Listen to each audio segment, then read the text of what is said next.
Free audio post-production by alphonic.com. Welcome to Sports Management Podcast, where you will hear interesting sports management professionals share their stories, experiences, and passion for the sports management industry. I am your host, Marcus Philipsson. Welcome to episode 200 of Sports Management Podcast. Before I introduce today's guest, I would like to take a moment to thank you all for listening to this podcast week after week. It means the world to me. If you would like to support this podcast, the best way to do so is to hit the follow or subscribe button on your podcast player. That helps the podcast grow, and the bigger the show, the bigger the guests. Thank you. Now, today's guest is Therese Sjögran, the Director of Football at Manchester City Women. She's a former player with over 200 games for the Swedish national team, and she has played in the Euro, World Cup and Olympic Games. After her playing career, she transitioned into a role as sporting director at her club Rosengård, and since a couple of months, she is the first Swedish person ever to hold a sporting director role in top football. We spoke about how she got the job at City, being a role model for young girls, the evolution of women's football, her predictions in the ongoing Euro, and much more. Therese Sjögran, welcome to the Sports Management Podcast. Thank you. It's great to have you on the show. This is also episode 200, so a big one for me, and really, great to have such a profile and legend in the world of football as my number 200. So thank you so much for taking the time. Yeah, thank you. You are currently the director of football at Manchester City Women. So can you tell us a little bit about how, because you're newly recruited, so how you got this role and what this role means? Yeah, I've been in Rosengård for a very long time, both as a player and sporting director. So I just felt, I think it was in the end of 23 that I felt I wanted to do something else. I knew the year of 24 was my last in Rosengård, and then this opportunity came, and I applied through the internet, and then the process was long, but in the end I got the position. So of course, very, very happy to be here. The title is Director of Football, but it is like a sporting director, recruitment of players, staff, trying to find emerging talent, and so on. So it's a job that I'm familiar to, but of course it's very different from Rosengård. Of course, it's a much bigger club, but the work description is quite the same. I understand. So what is it that differs most from Sweden? Is it that it's a larger club with larger financial means or larger organizations, or something else as well? I think it's all you just mentioned. Of course, bigger club, more money, bigger players, but also the structure of the club. I think it's very, very unique with the City Group because we have everything in-house. So I'm trying to find the best way of using everything we have so I can do my job in a better way, if that makes sense. I've been here now for 7 months. I'm still trying to figure everything out, but some departments I'm closer to, so it's an ongoing process. And I think being in City Group, I don't think you will ever be have all the knowledge because it's changing all the time. So, but it's a great club, and I'm happy to be here. Fantastic. And you mentioned that player recruitment is one part. It's a really interesting time right now with the Women's Euro. So how much are you looking there and scouting potential players for City? Yeah, of course, we watch players all the time. But I think the players in the Euros we have a good view of. It's more like if you find maybe some younger players who get some minutes and so on. So the scouting and recruitment of the players in the Euros, we have been doing that for quite some times. I'm going to fly out on Friday to watch some games live, so I'm looking forward to it. That's great. If we back up a little bit and just get your background, you mentioned that you have been a player. You have over 200 games with the Swedish national teams, which was most in history up until 2021. 2 World Cups, 3 Olympics, I think, 2 Euros. I mean, very large playing career. So how much of that knowledge from the playing side can help you now in your current role on the management side? No, I think it helps me a lot to understand the game, understand the players, what they need, and to have the background of playing myself, of course, with the technical side as well. It's really helpful. I also have my coaching license, which I did because I wanted to understand the coach's decisions and so on. So yeah, I mean, I think for me to have the background, it's key because you understand everything in a better way, I think. But it wasn't like when I stopped playing that the sporting director role was something that I was looking for. I got the opportunity in Rosengård, and that's 9 years. I think it took me to where I am today, and to be able to be at City now and to try to create something big in such a big club. It's an honor, and I really enjoy my time here. And again, trying to help the club and the players in the best way possible. You have been a lot of years in Rosengård, as you said, as a player and as a sporting director. Was it a difficult decision to, leave and do something else when you have been there for such a long time? Or did you feel that it was more like a natural step to take the next step in your career? No, I think it was a natural step. Like you said, I've been 9 years as a sporting director in the club, and we had a lot of success. We had ups and downs. I think we went through all the emotions you can have in 9 years. So I felt, like I said, in 24, I felt I need to do something else. And that was my last year in the club as well. I think the club also went in a different direction. That wasn't maybe, with my goals and ambitions. So I think in the end, it was a natural choice. And also I'm lucky this opportunity came because it was not like I had something lined up. So when I applied for this one, of course, it's a big club and something I wanted to do. So yeah, I'm happy to be here. You mentioned that you applied for this role and then it was a long process. Don't need to go through it like in detail, but just for people who understand like how you get these type of jobs, like what was the process like?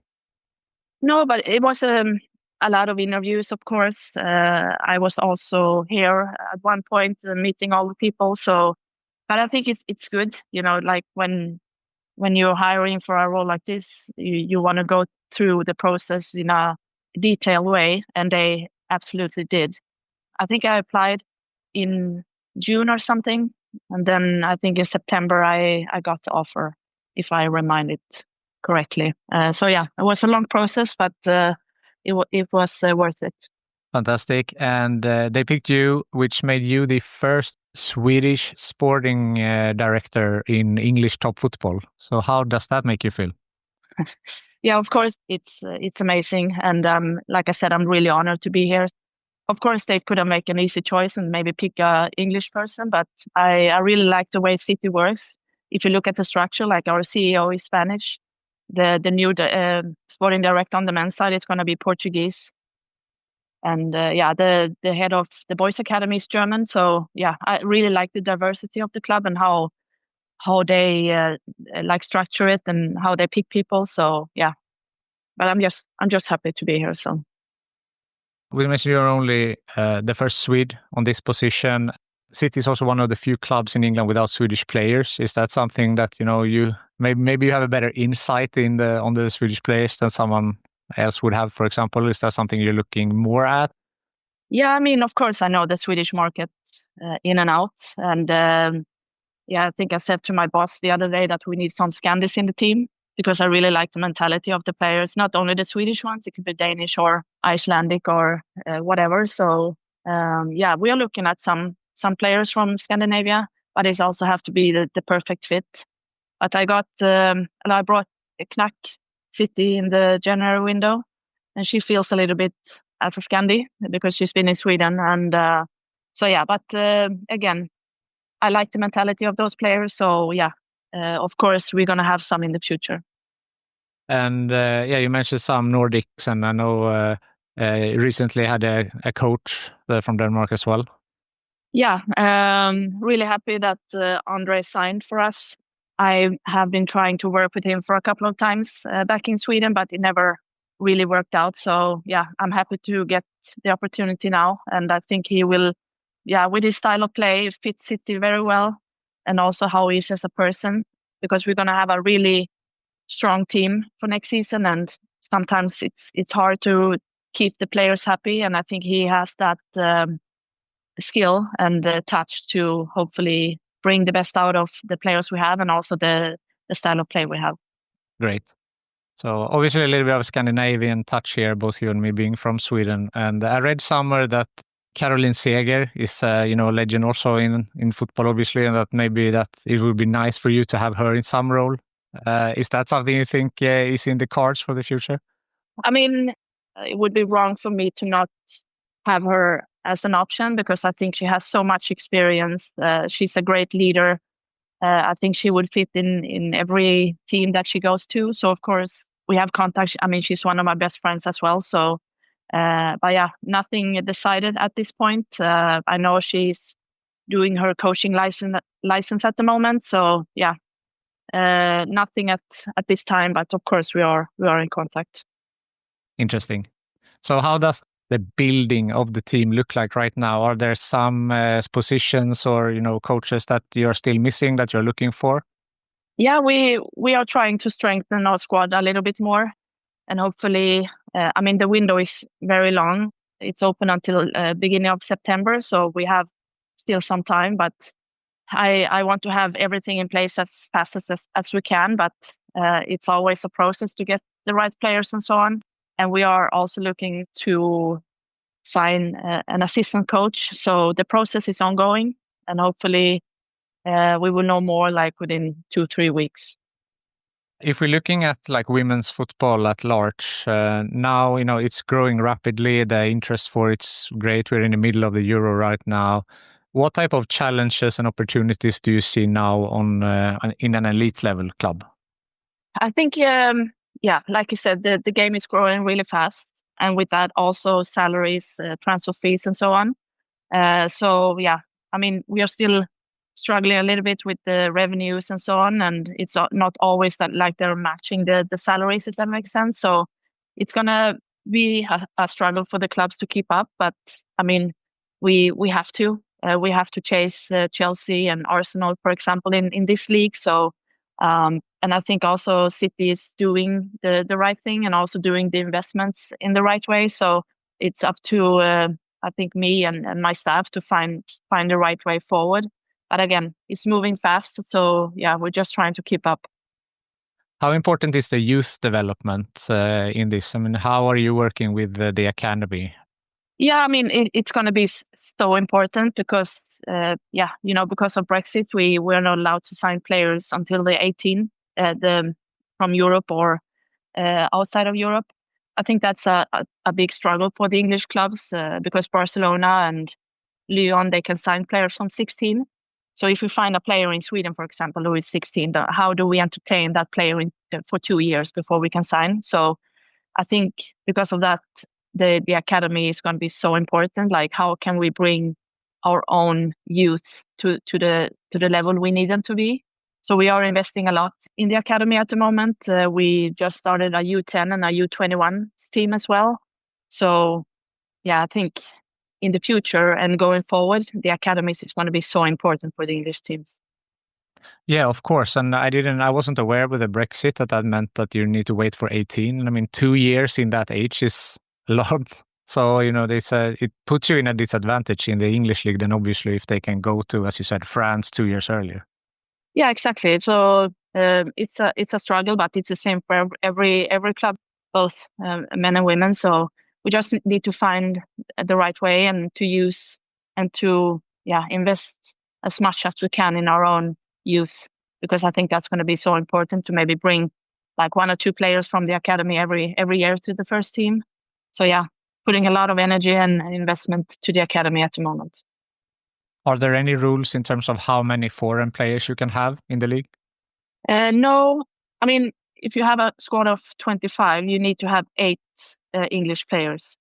But there is no rule when you pick the team for a game. So out of 20, there is no limit, but out of the squad of 25, you need to have 8 English.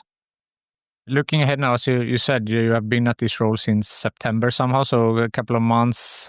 Looking forward, what would you like to, bring from your end in the next couple of months or years to make a change? Yeah, but I think this summer window is the first, real window where I can really put some touch to the players we are bringing in and what we want to do in the future. I think this year is going to be very important for us because last season we didn't reach any of our goals. We are not in Champions League, for example, and I think a club like this should always be in the Champions League. So we have a lot to do in this year and try to focus on, of course, now this window, but try to have a little eye towards the next window as well. But again, what we do now in this first part of the season is going to be so important because, yeah, we have high goals and expectations, and we want to try to be that team who can win the league. And then we need also the right players and the right people in this window. So, yeah, it's a lot to do, but also this is the time I like the most, even though it's a lot of pressure and you work a lot, but you always, yeah, when you can see the result and see what you're building is working, then you get the receipt or that you're doing something right. So, yeah, it's an exciting time. And I truly believe if we do right now, we will have a really good chance to be the best team in England. So, I mean, some tangible goals there, like to be the best in the league, but also compete in Champions League. Are there any other goals, like maybe financial goals or strategic or something within that you're also working towards? Yeah, of course, we are planning the squad plan for not this year, but also like 2 or 3 years ahead. We had a strategy put together a couple of months ago that we looked at like 5 to 8 years and where we want to be. But again, it's because of the women's game is growing so fast, it's so difficult to have predictions of the future. Because I think like if in this window we have transfer fees that it's like accelerating, then there will be a different market, if that makes sense. So I'm trying to be in the present, but still have a little bit of future views as well. But again, it's really hard to predict what's going to happen. When I've talked about women's sports and men's sports in general, what I have came to as some type of conclusion is that maybe you need to look at them as two different things, so to speak, that you not just make a copy paste. But is there some learnings you can take within, that you speak to the sporting director from the men's team that he can learn from you or you can learn from him, for example? Yeah, I think there is always something you can learn from each other, and I feel that the club is working closely with both men and women. And yeah, I've had some conversation with the sporting director on the men's side, and I think it's more has been for the identity of City, how we want to play and so on, and how he looks at players, qualities and so on. Because I think it's important. Men and women are not the same, but it's still football, and I think either way you can learn so much from each other anyway. So yeah, we try to have some exchanges during the season.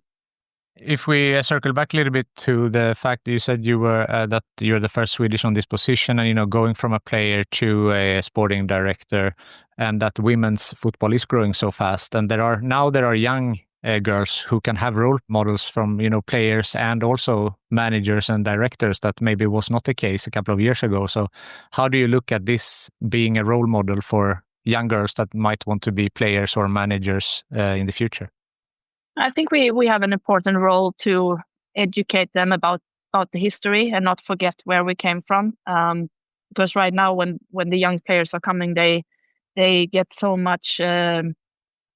How do you say it? Not for free, but it's like we are on a different level. So I always try to, when I speak to young players, to remember where we're coming from. Like when I started playing, I didn't earn any money. I worked 100%. So I think it's so important that we don't forget our history. But again, like you said, the game is growing, and to be able for the girls to dream to be a professional and to live from football, I think that's amazing. And just trying to, even though we are at this level now, we always have to fight for making the game better and making the life for the girls better, so they can just focus on the football and not so much about trying to, how do you say, protect our game and so on. So yeah, but we are in a good place and it's going really fast forward. So yeah,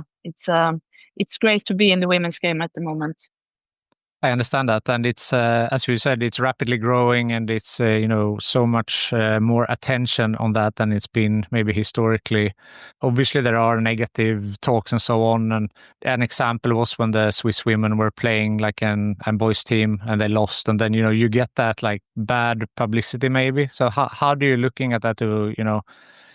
You're seeing on one side that like you're doing this huge progress on women's football, but still maybe you having some call it, I don't know, haters or someone who doesn't really see that.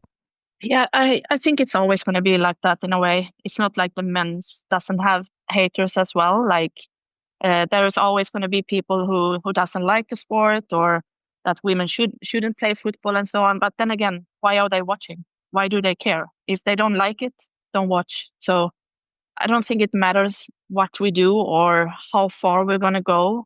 There is always going to be people who thinks differently or doesn't like women's football and so on. But again, like we can only do what we can and drive the game. And, we know it's good. We know it's good enough and it is keeping growing. And if you watch the women's Euro at the moment, you will also see the quality has been like so good. So just watch. And if you don't like it, turn it off. Yeah. No, I mean, we spoke about it before we hit record here. We watched the Sweden's game yesterday, which will be Tuesday. This will go the next Monday. I'm a general sports fan. I'm not a diehard football fan in general, but I mean, just seeing that game versus a couple of years ago, I think like I can see that it's been, a huge improvement. Yeah. And I think like, I don't think there is like any bad teams in the Euros at the moment. Of course, like you see when Spain scores 6 goals, you can question a little bit, but at the same time, Spain is, I think, when they play at this level, they are in their own category, if that makes sense. So yeah, I think all teams are getting more and more disciplined. They know how to defend, which also have to bring more for the attacking team as well. So like when I saw Sweden against Poland, I really think Sweden has something really good going on. Like they don't have the superstars, but they are connected in a way. It looks like everybody knows what their role is, and I think that's so important. If you look at Spain, for example, the connection they have between players, it's crazy. But at the same time, last starting 11, I think they had 7 or 8 players from Barcelona. So of course they know each other very well. So, but yeah, it's going to be interesting to see where it goes. So, do you have any predictions for the Euro? Who do you think will take it? Is it Spain that will take it in the end? I think Spain is absolutely a contender for sure. I think Germany, France, maybe also, and Sweden. They are a tournament team. So if they get it right in the group stage, which I think they have already, I think they're going to be dangerous. But again, I think Spain, Germany, or France should win the tournament, I think. Interesting. If you're looking back on your career, maybe both as a player and a manager, director, has there been any bumps on the road? And if so, how did you overcome them? Yeah, I think like having a long career, you're always going to have some bumps in the road or hiccups or setbacks. But I think the biggest one for me as a player, I tore my ACL in 2012, which, was quite late in my career. So a lot of people said like, yeah, she's done. She will never come back at that level and so on. And that gave me that extra fire, to get back and to be able to decide myself when my career was over. But then I missed the Olympics 2012 because of that injury.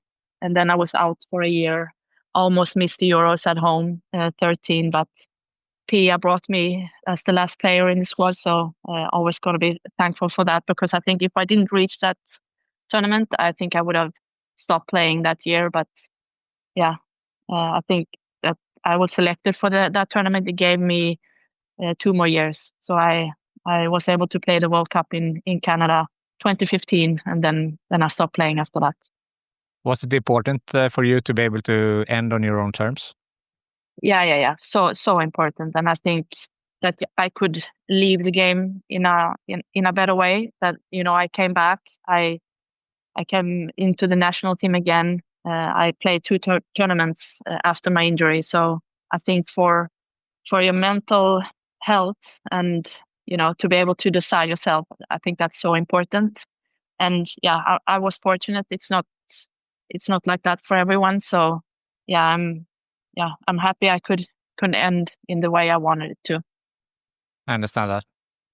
Now, you mentioned you're going to Switzerland to watch some games here. So how does the next couple of weeks and months looks like for you?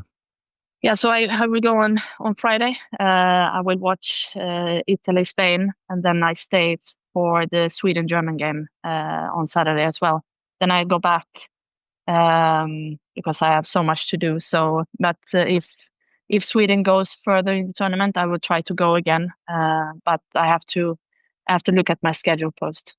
So not much summer vacation for you this year, maybe. No, and but I'm used to it. Like, it's difficult to have vacation when the window is open, but I get to travel, and for me that's a little bit of vacation anyway. So that's true. So when does the window close? In the beginning of September. I don't know exactly if it's like the 3rd or 4th, but yeah. So it's a long window.